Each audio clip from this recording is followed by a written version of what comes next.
Good morning students. Today நம்ம என்ன பார்க்க போறோம்னா டிசைன் ஆஃப் மிஷின் எலிமெண்ட்ஸ் ஒரு புது சப்ஜெக்ட் ஸ்டார்ட் பண்ணலாம். ஸோ இதில் ஃபர்ஸ்ட் பார்க்க போகிற டாபிக் வந்து தியரிஸ் ஆஃப் ஃபெயிலியர்.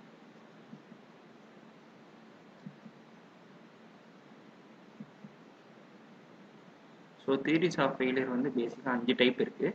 ஸோ இந்த வீடியோ பார்த்தீங்கன்னாவே உங்களுக்கு கண்டிப்பாக ஒரு கொஸ்டின் வந்து கேரண்டீடாக வந்துடும். கண்டிப்பாக தியரிஸ் ஆஃப் ஃபெயிலியர் வந்து எப்போவுமே எந்த காம்படிட்டிவ் எக்ஸாம்லையுமே கொஸ்டின் கேட்டுருவாங்க. ஸோ இது வந்து நீங்கள் ஃபுல்லாக பார்த்தீங்கன்னா கண்டிப்பாக வந்து ஈஸியாக மார்க் வந்து எர்ன் பண்ணிடலாம். ஸோ ஃபஸ்ட்டு வந்து மொத்தம் 5 தியரிஸ் வந்து இருக்குது. ஸோ என்னென்னு பார்த்தோம்னா first maximum principal stress theory, next வந்து maximum shear stress theory, next வந்து மேக்ஸிமம் பிரின்சிபல் ஸ்ட்ரெயின் தியரி, அடுத்து வந்து total strain energy theory, and last one வந்து shear strain energy theory. So இந்த 5 தியரி பற்றி என்னென்னு நம்ம டீட்டெயிலாக டிஸ்கஸ் பண்ணலாம். ஸோ ஃபஸ்ட்டு தியரி பார்த்தோம்னா Rankine theory, so or total principal stress theory. So இது வந்து ரேங்கின் தியரின்னு சொல்லலாம், ஆர் டோட்டல் பிரின்சிபல் ஸ்ட்ரெஸ் தியரின்னு சொல்லலாம். ஸோ இது வந்து என்ன மெட்டீரியலுக்கு வரும்னா பிரிட்டில் மெட்டீரியல்ஸ்க்கு இந்த தியரிஸ் வந்து கவர் பண்ணியிருக்காங்க. ஸோ ரேங்கின் தியரி வந்து பிரிட்டில் மெட்டீரியல்ஸ் எப்படி ஞாபகம் வச்சுக்கலாம்னா பிரிட்டனில் 6 பெருசாக போட்டுக்கும், ஆர் ஃபார் ரேங்கின். ஸோ இது வந்து maximum principal stress theory. So இதுக்கு வந்து இது யூஸ் ஆகும். ஸோ இதில் வந்து நம்ம பார்த்தோம்னா தியரிஸ் ஆஃப் ஃபெயிலியர் எதுக்கு யூஸ் ஆகுதுன்னு நீங்கள் பார்த்தீங்கன்னா, இப்போ வந்து ஒரு சிஸ்டம் இருக்குது, அந்த சிஸ்டம் வந்து ஃபெயில் ஆகணும், அது ஃபெயில் ஆகாமல் ரன் ஆகணும் அப்படிங்கிற மாதிரி இருந்தால் அதில் எவ்வளோ ஸ்ட்ரெஸ் ஆக்ட் ஆகணும் அப்படிங்கிற மாதிரி ஒரு விஷயம் இருக்குது. ஸோ அதை பேஸ் பண்ணி தான் இந்த தியரிஸ் ஆஃப் ஃபெயிலியர் வந்து டிஃபைன் பண்ணியிருப்பாங்க. இப்போ வந்து ஒரு ஆப்ஜெக்ட் எடுத்துட்டோம்னா அந்த ஆப்ஜெக்ட் வந்து எவ்வளோ ஸ்ட்ரெஸ் அப்ளை ஆகும்போது அது ஃபெயில் ஆகும், அது எவ்வளோ வந்து அலோவபிள், அதுக்கு மேலே போனால் ஃபெயில் ஆகும், இந்த மாதிரி கண்டுபிடிக்கிறது தான் இந்த தியரிஸ் வந்து யூஸ் பண்ணுறாங்க. ஸோ ஃபஸ்ட்டு தியரி வந்து மேக்ஸிமம் பிரின்சிபல் ஸ்ட்ரெஸ் தியரி வந்து பிரிட்டில் மெட்டீரியல் யூஸ் பண்ணுறாங்க. ஸோ இந்த மாதிரி ஸ்ட்ரெஸ் வந்து கால்குலேட் பண்ணும்போது பார்த்தோம்னா நமக்கு ரியல் லைஃப்பில் ஆக்ட் ஆகிற ஸ்ட்ரெஸ் வந்து பல லட்சம் கோடி கணக்கில் ஸ்ட்ரெஸ் வந்து ஆக்ட் ஆகும் ஒவ்வொரு பாயிண்ட்லையும். ஆனால் நம்ம வந்து அந்த ரியல் லைஃப் கேஸ், அதாவது ரொம்ப காம்ப்ளெக்ஸ் சுச்சுவேஷனை வந்து நம்ம வச்சு கன்சிடர் பண்ணி நம்ம டெஸ்ட் பண்ண முடியாது. எப்போவுமே லேபில் டெஸ்ட் பண்ணுறது சிம்பிள் கேஸ்க்கு தான் நம்ம வந்து டெஸ்ட் பண்ணுவோம்.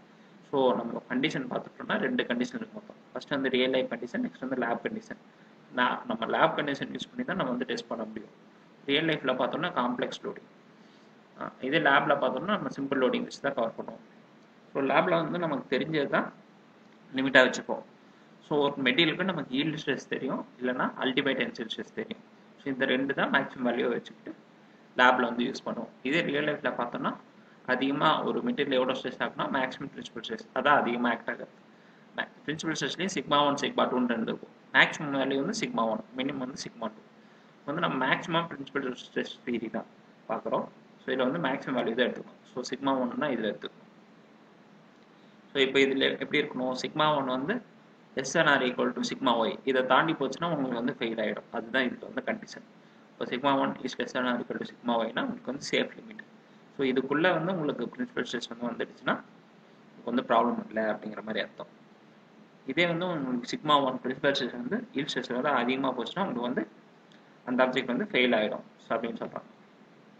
இப்போ வந்து சிக்மா 1 சிக்மா 2ன்னு பார்த்துட்டோம்னா 2 பிரின்சிபல் ஸ்ட்ரெஸ் எப்போ வரும்னா 2 ஆக்சிஸில் லோடு அப்ளை ஆனால் 2 பிரின்சிபல் ஸ்ட்ரெஸ். இதே ட்ரைஆக்சியல் 3 ஆக்சிஸில் லோடு அப்ளை ஆச்சுன்னா உங்களுக்கு வந்து ட்ரைஆக்சியல் லோடிங் மொத்தம் 3 பிரின்சிபல் ஸ்ட்ரெஸ் வரும். சிக்மா 1 சிக்மா 2 சிக்மா 3ன்னு. சிக்மா 1 வந்து எப்போவுமே மேக்ஸிமம், லாஸ்ட் ஒன்று வந்து எப்போவுமே மினிமம். ஸோ சிக்மா 3 வந்து இதில் minimum. So triaxial loading apply ஆனால் சிக்மா 1 தான் எப்போவுமே அதிகமாக இருக்கும். ஸோ அந்த மேக்ஸிமம் வேல்யூ வந்து should be less than or equal to sigma Y. இதே பைஆக்சியல்னா 2 value, sigma 1 will be greater than sigma 2. இது வந்து மினிமம் வேல்யூ வந்து சிக்மா 2. இதுலேயே பார்த்துட்டோம்னா sigma 1 should be less than or equal to sigma Y. யூனிஆக்சியலில் ஒரே ஒரு ஸ்ட்ரெஸ் தான் ஆக்ட் ஆகுது ஒரு ஆக்சிஸில். ஸோ அப்படி இருந்துச்சுன்னா உங்களுக்கு வந்து சிக்மா 1 மட்டும்தான் இருக்கும். ஸோ இதில் பார்த்துட்டோம்னா தியரிஸ் ஆஃப் ஃபெயிலியரில் ஒவ்வொரு தியரிக்கும் நமக்கு ஒரு பவுண்டரி டயக்ராம் வந்து ஒன்று பார்ப்போம்.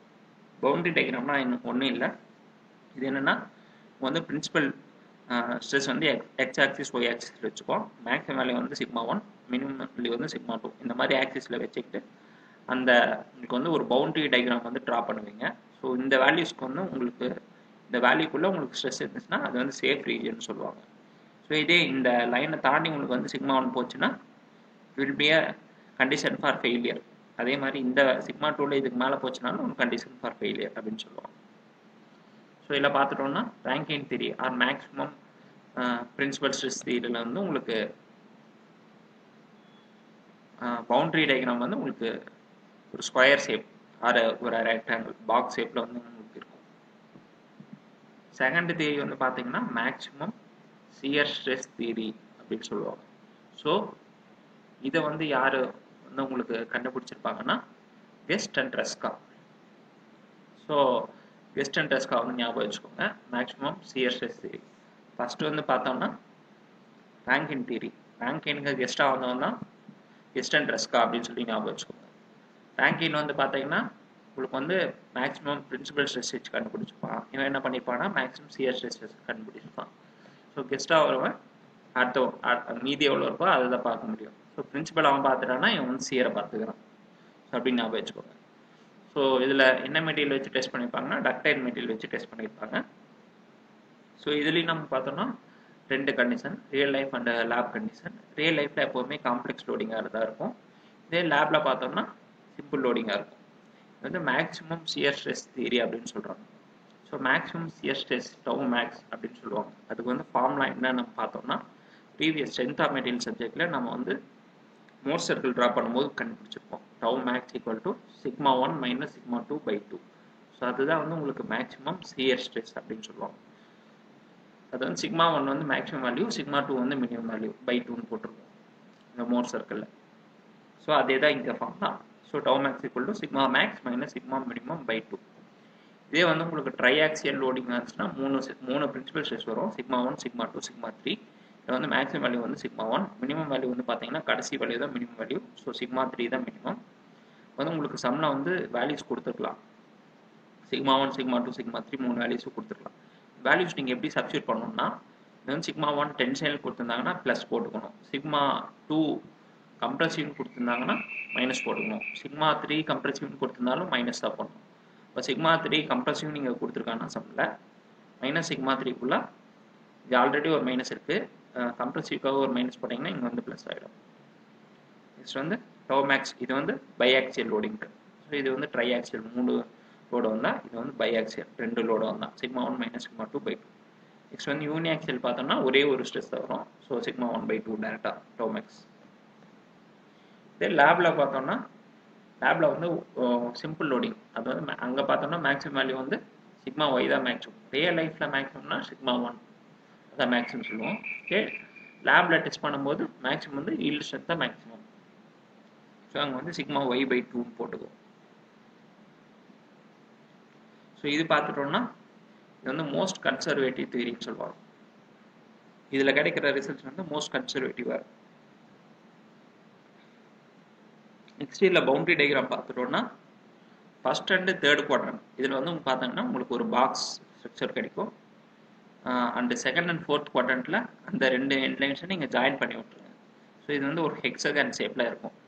ஸோ இதை வந்து நீங்கள் எப்படி ஞாபகம் வச்சுக்கலாம்னா கெஸ்ட் அண்ட் ட்ரெஸ்கா வந்து ஒரு ஹெக்ஸகன் ஷேப் ஹோமில் வந்து ஹவுஸில் வந்து இருக்காங்க அப்படின்னு சொல்லி ஞாபகம் வச்சுக்கோங்க. ஸோ கெஸ்ட் அண்ட் ட்ரெஸ்கா வந்து ஹெக்ஸகன் ஷேப் ஹவுஸில் இருக்காங்க அப்படின்னு சொல்லும்போது நம்ம வந்து ஈஸியாக ஞாபகம் வச்சுக்கலாம். ஸோ இதில் வந்து பவுண்டரி ரீஜன் வந்து ஹெக்ஸகன். ஸோ இதில் வந்து ஹெக்ஸகன் எப்படி போடணும்னா ஃபர்ஸ்ட் அண்ட் தேர்ட் குவாட்ரண்ட்டில் வந்து உங்களுக்கு ஒரு பாக்ஸு, செகண்ட் அண்ட் ஃபோர்த் குவாட்ரண்ட்டில் அதை கனெக்ட் பண்ணி விட்ருங்க. ஸோ அவ்வளோதான் ஹெக்ஸகன் கிடச்சிடும். இப்போ வந்து மேக்ஸிமம் சியர் ஸ்ட்ரெஸ் தியரியில் வந்து பார்த்தோம்னா நமக்கு வந்து ரியல் லைஃப்பில் கிடைக்கிறது வந்து should be less than or equal to maximum yield strength. So அதுதான் வந்து முன்னாடி பார்த்துப்போம் ப்ரீவியஸ் தியரியிலும். அதே மாதிரி ரியல் லைஃப்பில் வரது வந்து லேப் கண்டிஷனில் வரதை விட கம்மியாக தான் இருக்கணும். அப்போ தான் வந்து உங்களுக்கு சேஃப் லிமிட்டாக இருக்கும். Tau max in real life case will be less than or equal to tau max for yield. So இது வந்து ஒரு ஃபார்முலா. இதே வந்து சேஃப் லிமிட். இதே வந்து ரியல் லைஃப் வர டவு மேக்ஸ் வந்து ஈல்டை வந்து அதிகமாக இருந்துச்சுன்னா அது வந்து ஃபெயிலியர் கேஸ். ஸோ இப்போ வந்து பார்த்துட்டோம். இப்போ வந்து டவு மேக்ஸ் வந்து பார்த்தோம்னா ரியல் லைஃப்பில் ஒவ்வொரு கேஸ் இருக்குது, ட்ரைஆக்சியல், பைஆக்சியல், யூனிஆக்சியல்னு சொல்லிட்டு. ஸோ இப்போ வந்து ட்ரைஆக்சியல்னா டவு மேக்ஸ் வந்து σ1 மைனஸ் σ3/2. இது வந்து ஈல்டுக்கு பார்த்தோம்னா σy/2 அது தெரியும். இது வந்து எப்போவுமே காமன் தான் இருக்கும். இங்கே இருக்கிற வேல்யூஸ் தான் வந்து உங்களுக்கு வேரி ஆகும். ஸோ ட்ரைஆக்சியில் 1 and 3 வரும், பைஆக்சியில் 1 and 2 வரும், யூனிஆக்சியில் 1 மட்டும்தான் வரும். /2 வந்து கேன்சல் ஆயிரும். இப்போ வந்து σyக்கு ஃபார்முலா உங்களுக்கு கிடைச்சிருச்சு. ஸோ அதே மாதிரி பைஆக்சியலையும் σyக்கு வந்து உங்களுக்கு ஒரு ஃபார்முலா கிடைக்கும், σ1 மைனஸ் σ2. யூனிஆக்சியில் direct value. இதே வந்து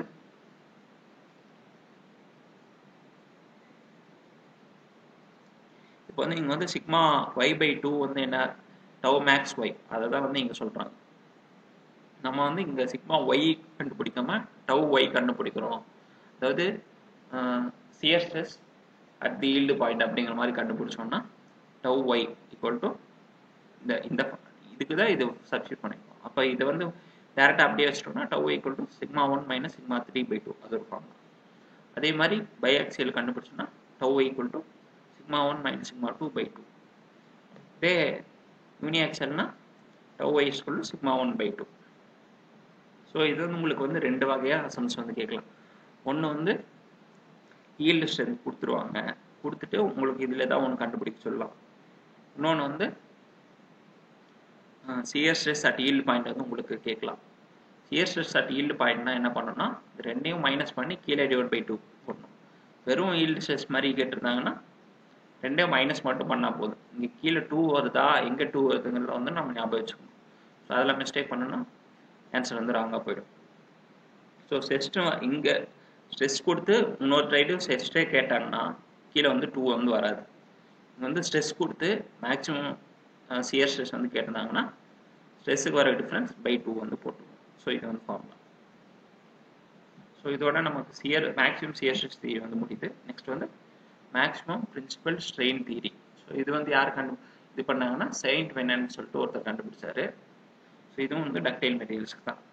இப்போ வந்து பார்த்தோம்னா மெட்டீரியல் வந்து ஃபர்ஸ்ட் ஒன் வந்து பிரிட்டில் மெட்டீரியல் பார்த்துருக்கோம். ரேங்கின் இருக்கு, ரேங்கின் மட்டும்தான் பிரிட்டில், மீதி எல்லாமே டக்டைல் மெட்டீரியல். அது வந்து ஞாபகம் வச்சுக்கோங்க. ஸோ பிரின்சிபல் ஸ்ட்ரெயின் வந்து செயின்ட் வெனன்ட் வந்து கண்டுபிடிச்சிருக்காரு. ஸோ இதில் வந்து பார்த்தோன்னா முன்னாடி பார்த்தது தான் ரியல் லைஃப்பில் வர்றது வந்து ஈல்டு பாயிண்ட்டுக்கு வரதை விட கம்மியாக இருக்கும், அதாவது லேப் கண்டிஷனோட கம்மியாக இருக்கும். ஸோ அப்போ மேக்ஸிமம் ஸ்ட்ரெயின் ரிப்ளேஸ் தான் ஈக்குவல் டு ஈல்டு ஸ்ட்ரெயின் அப்படின்னு சொல்கிறாங்க. நெக்ஸ்ட் வந்து ஸ்ட்ரெயினுக்கு நம்ம ஃபார்முலா தெரியும், ஸ்ட்ரெஸ் பை யங்ஸ் மாடுலஸ். இப்போ வந்து ட்ரைஆக்சியலாக இருந்துச்சுன்னா 3 ஸ்ட்ரெஸ் வரும். 3 ஸ்ட்ரெஸ்ஸே நம்ம டேரெக்டாக ஆட் பண்ணக்கூடாது. சிக்மா 1 வந்து அப்படியே வச்சுக்கணும். நெக்ஸ்ட் வந்து minus Poisson ratio to sigma 2 minus Poisson ratio to sigma 3. இப்போ ஸ்ட்ரெஸ் பை ஸ்ட்ரெயின்.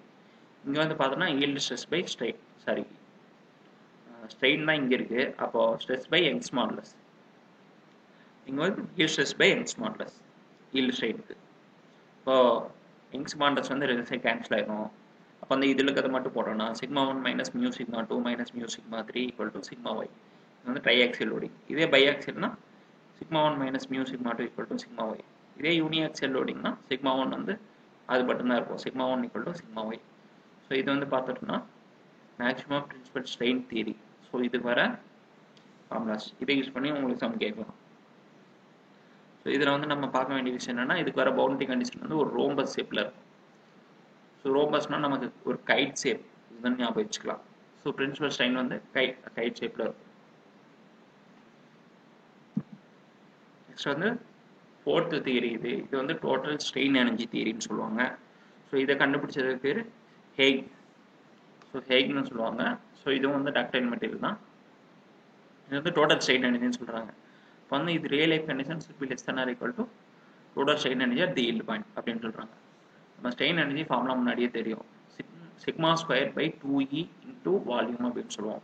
இப்போ sigma square by 2E volume வந்து ரெண்டுக்குமே சேம் தான் அப்படின்னு சொல்லிட்டு வால்யூம் வந்து கேன்சல் பண்ணிக்கலாம். அப்போ சிக்மா ஸ்கொயர் பை 2E வந்து ட்ரைஆக்சியல் லோடிங் ஃபஸ்ட்டு பார்க்கலாம். இந்த சைடு பார்த்தோம்னா sigma square by 2E into வால்யூம்னு இருக்கும். இந்த வால்யூம் நீங்கள் ரெண்டும் கேன்சல் பண்ணிக்கலாம். இப்போ சிக்மா வந்து இங்கே ஈல்டு பாயிண்ட்டு. இப்போ sigma Y square by 2E இங்கே வந்து பார்த்தோம்னா பை 2E வெளியே வச்சுக்கலாம். ப்ராக்கெட்டுக்குள்ளே sigma 1 square plus sigma 2 square plus sigma 3 square minus 2 mu into அப்புறம் sigma 1 sigma 2 sigma 2 sigma 3 plus sigma 3 sigma 1 இந்த மூணையும் ஆட் பண்ணிக்கணும். இப்போ வந்து நம்ம என்ன பண்ணோம்னா இந்த 2E கேன்சல் பண்ணிக்கலாம். இப்போது பேலன்ஸ் என்ன இருக்குன்னா இந்த ப்ராக்கெட்டில் இருக்க டேர்ம் வந்து அப்படியே வரும். இந்த சைடு வந்து சிக்மா ஒய் ஸ்கொயர் வரும். ஸோ இது வந்து ட்ரைஆக்சியல் இருக்குது. இதே வந்து பைஆக்சியல்னா உங்களுக்கு வந்து சிக்மா 1 சிக்மா 2 மட்டும் வரும். Sigma 1 square plus sigma 2 square minus 2 mu sigma 1 sigma 2. So இது மட்டும் வரும் ஈக்குவல் டு சிக்மா ஒய் ஸ்கொயர்னு சொல்கிறாங்க. இது வந்து பைஆக்சியல் லோடிங். இதே வந்து யூனிஆக்சியல்னா யூனிஆக்சியல் லோடிங்க்கு ஒரே ஒரு சிக்மா தான் வரும். Sigma 1 equal to sigma y டைரெக்டாக வந்துடும். ஸ்கொயர் வந்து கேன்சல் ஆச்சுன்னா sigma 1 equal to sigma Y. இது வந்து டோட்டல் ஸ்ட்ரெயின் எனர்ஜி தியரி அப்படின்னு சொல்லுவாங்க. இதுக்கு வந்து பார்த்துட்டோம்னா பவுண்டரி ரீஜன் வந்து ஒரு எலிப்ஸ். இது வந்து இது பார்த்தீங்கன்னா வைட் எலிப்ஸாக இருக்கும். ஸோ இது வந்து டோட்டல் ஸ்ட்ரெயின் எனர்ஜி தியரிக்கு வர பவுண்டரி ரீஜன். அந்த ரீஜனுக்குள்ள தான் உங்களுக்கு வந்து சேஃப்னு சொல்லுவாங்க. நெக்ஸ்ட் வந்து சியர் ஸ்ட்ரெயின் எனர்ஜின்னு சொல்லலாம். இப்போ டோட்டல் ஸ்ட்ரெயின் எனர்ஜின்னு முன்னாடி ஒரு தியரி பார்த்துருப்போம். சியர் ஸ்ட்ரெயினுக்கு என்ன டிஃப்ரென்ஸ்னு பார்த்தோம்னா ஹெயிட் வந்து சொல்றது வந்து இதில் வந்து ஏதோ ஒரு தப்பு இருக்கு, இதில் வந்து ஏதோ விஷயம் பொய்யா இருக்கு அப்படின்னு சொல்லி கண்டுபிடிச்சவர் தான் வான் மீசிஸ். ஸோ வான் மீசிஸ் அதை கண்டுபிடிச்சி சியர் ஸ்ட்ரெயின் எனர்ஜி தியரி அப்படின்னு சொல்லிட்டு ஒரு தனி தியரி வந்து ஒரு டெரைவ் பண்ணுறாரு. ஸோ இது வந்து இதுக்கு இன்னொரு பேர் வந்து டிஸ்டார்ஷன் ஸ்ட்ரெயின் எனர்ஜி தியரி. இப்போ பேசிக்காக பார்த்தோம்னா ஸ்ட்ரெயின் எனர்ஜி வந்து ரெண்டு வகைப்படும். ஒன்று வந்து டிஸ்டார்ஷன் ஸ்ட்ரெயின் எனர்ஜி, ஒன்று வந்து dilatational strain energy. Distortion strain energy வந்து உங்களுக்கு எதை கொடுக்குன்னா சியர் ஸ்ட்ரெயின் எனர்ஜி வந்து கொடுக்கும். இது வந்து வால்யூம் சேஞ்சஸ்னால வர ஸ்ட்ரெயின் எனர்ஜி கொடுக்குறது வந்து டைலேஷனல் ஸ்ட்ரெயின் எனர்ஜி. ஆனால் முன்னாடி வந்து பார்த்து வந்து டோட்டல் ஸ்ட்ரெயின் எனர்ஜியில் வந்து அதை வந்து எடுத்துக்காமே இந்த வால்யூம் சேஞ்சஸ் நடக்கிறத வந்து கன்சிடர் பண்ணாமையே வந்து டைரெக்டாக டோட்டல் ஸ்ட்ரெயின் எனர்ஜி கண்டுபிடிச்சிருப்பாங்க. ஸோ அதனால அதில் வந்து இவங்க சொன்னது வந்து பொய், இதில் இருக்கிறது வந்து பொய்ன்னு சொல்லிட்டு நம்மளால வந்து சியர் ஸ்ட்ரெயின் எனர்ஜி வந்து டெரைவ் பண்ணார். ஸோ டிஸ்டார்ஷன் ஸ்ட்ரெயின் எனர்ஜின்னு சொல்லிட்டு டோட்டல் மைனஸ் டைலேஷனல் அப்படின்னு போட்டுட்டு நமக்கு வந்து சியர் ஸ்ட்ரெயின் எனர்ஜி அப்படிங்கிற மாதிரி ஒரு விஷயம் கண்டுபிடிச்சிருப்பாங்க. ஸோ இது வந்து டைரெக்டாக இப்போ வந்து டிஸ்டார்ஷன் ஸ்ட்ரெயின் எனர்ஜி மட்டும் இதில் கண்டுபிடிக்கிறதுனால இந்த வேல்யூஸ் வந்து அக்யூரேட்டாக இருக்கும் டோட்டல் ஸ்ட்ரெயின் எனர்ஜி கம்பேர் பண்ணும்போது. ஸோ இதுவும் பார்த்துட்டோம்னா டக்டைல் மெட்டீரியலுக்கு தான். இது வந்து பார்த்தோம்னா ஃபார்முலா பார்த்தோம்னா the distortion strain energy should be less than or equal to strain energy at the yield point அப்படின்னு சொல்றாங்க. shear strain energy at the yield point. So இங்கே வந்து shear strain energy அந்த டோட்டல் மைனஸ் இந்த dilation strain energy போட்டிருப்பாங்க. ஒரு நாள் இது ஃபார்முலா எப்படின்னு பார்த்தோம்னா 1/12g இன்டூ ஒவ்வொரு ஸ்ட்ரெயின் எனர்ஜிக்கு வர difference sigma 1 minus sigma 2 whole square sigma 2 minus sigma 3 whole square sigma 3 minus sigma 1 whole square. இது வந்து பார்த்தோம்னா இங்கே sigma square Y square by 6gன்னு இருக்குது. இல்லை பார்த்துட்டோம்னா 6g அண்ட் 12g கேன்சல் ஆகுது, 2 வந்து கிடைக்கும். ஸோ 2 வந்து வச்சுக்கலாம். இப்போ வந்து a minus b whole square formula expand பண்ணால் என்ன கிடைக்கும்? a square plus b square minus 2ab கிடைக்கும். இப்போ வந்து இங்கே சிக்மா 1 இருக்குது, இங்கே சிக்மா 1 இருக்குன்னா 2 டைம் சிக்மா 1 ஸ்கொயர் வரும். அப்போ அதில் ஒரு 2 வந்து வெளியே எடுத்துடலாம். அதே மாதிரி சிக்மா 2 சிக்மா 3 எல்லாத்துலேயும் 2 காமனாக இருக்கும். அப்புறம் மைனஸ் 2 சிக்மா 1 சிக்மா 2 அப்படின்னு சொல்லி ஒரு டேர்ம் வரும். இதில் அந்த 2வையும் வெளியே காமனாக எடுத்துக்கலாம். 2 காமனாக எடுத்து கீழே இருக்க 2 கூட கேன்சல் பண்ணிடலாம். இப்போ மீதி வருது வந்து sigma 1 square plus sigma 2 square plus sigma 3 square minus sigma 1 sigma 2 minus sigma 2 sigma 3 minus sigma 3 and sigma 1 இப்படி போட்டு ஈக்குவல் டு சிக்மா ஒய் ஸ்கொயர்னு போட்டுக்கலாம். இது வந்து ட்ரைஆக்சியல் லோடிங். இப்போ வந்து பை ஆக்சியல் லோடிங்னா ரெண்டு வந்து பிரின்சிபல் ஸ்ட்ரெஸ் இருக்கும், சிக்மா 1 அண்ட் சிக்மா 2. இது வந்து மைனஸ் சிக்மா 1 சிக்மா 2 வந்துடும். இங்கே வந்து சிக்மா ஒய் ஸ்கொயர். இது வந்து பை ஆக்சியலுக்கு. இது யூனி ஆக்சியல்னா ஒரே ஒரு பிரின்சிபல் ஸ்ட்ரெஸ் தான் இருக்கும், sigma 1 square equal to sigma Y square. இதில் கிடைக்கிறது வந்து sigma 1 equal to sigma y. இதுதான் வந்து உங்களுக்கு சியர் ஸ்ட்ரெயின் எனர்ஜிக்கு வர ஃபார்முலாஸ். இதில் வந்து பார்க்க வேண்டிய முக்கியமான விஷயம் என்னென்னா இதுக்கு வர பவுண்டரி ரீஜனும் பார்த்தீங்கன்னா வந்து ஒரு எலிப்ஸ் தான். ஆனால் இது வந்து முன்னாடி பார்த்த மாதிரி வைடாக இருக்காது, இது வந்து ஒரு நேரோவாக இருக்கும். வந்து டோட்டல் ஸ்ட்ரெயினில் பார்த்தோம்னா இது வந்து நல்லா வைடாக பெருசாக இருக்குது. ஸோ இது இங்கே இந்த எலிப்ஸ் வந்து பெருசாக இருக்குது. ஏன்னா இது வந்து டோட்டல் ஸ்ட்ரெயின் எனர்ஜின்னு சொல்லி கண்டுபிடிச்சிருக்காங்க, வால்யூம் சேஞ்சஸ் எல்லாம் சேர்த்து வச்சு கண்டுபிடிச்சிருக்காங்க. அதனால வந்து இது உங்களுக்கு பெருசாக இருக்குது. இதே சியர் ஸ்ட்ரெயின் எனர்ஜியில் பார்த்தோம்னா நமக்கு வந்து எலிப்ஸ் வந்து நேரோ எலிப்ஸாக இருக்கும், அப்படியே தட்டையாக இருக்கும். ஸோ இது வந்து உங்களுக்கு வந்து boundary region for shear strain energy theory. So இது இந்த பவுண்டரி ரீஜனுக்குள்ளே வந்துச்சுன்னா உங்களுக்கு வந்து சேஃப் லிமிட்டு. இதை தாண்டி வெளியே போச்சுன்னா உங்களுக்கு வந்து failure case. So with this நம்ம வந்து தியரிஸ் ஆஃப் ஃபெயிலியர் வர 5 டிஃப்ரெண்ட் தியரிஸ் வந்து பார்த்துருக்கோம். அதுக்கு வர டிஃப்ரெண்ட் ஃபார்முலேஷன்ஸ், என்னென்ன மெட்டீரியல்ஸ் வந்து யூஸ் பண்ணுறாங்க ஒவ்வொரு தியரிக்கும், அதனால யார் கண்டுபிடிச்சிருக்காங்க, அண்ட் அது ஒவ்வொரு தியரிஸ்க்கு வர பவுண்டரி ரீஜன் வந்து நம்ம பார்த்துருப்போம். இது எல்லாமே நமக்கு match the following sums and 1 mark question இது எல்லாமே கேட்கலாம். இதில் இருக்க ப்ராப்ளம்ஸ் வந்து ப்ராக்டிஸ் பண்ணுங்கள். ஸோ இதில் புதுசாக எதாவது லேர்ன் பண்ணியிருந்தாங்கன்னா ஒரு தம்ஸ் அப் கொடுங்க. டவுட்ஸ் இருந்தால் கமெண்ட்ஸில் சொல்லுங்கள். அண்ட் நெக்ஸ்ட் நெக்ஸ்ட் வீடியோவில் பார்க்கலாம். Thank you friends.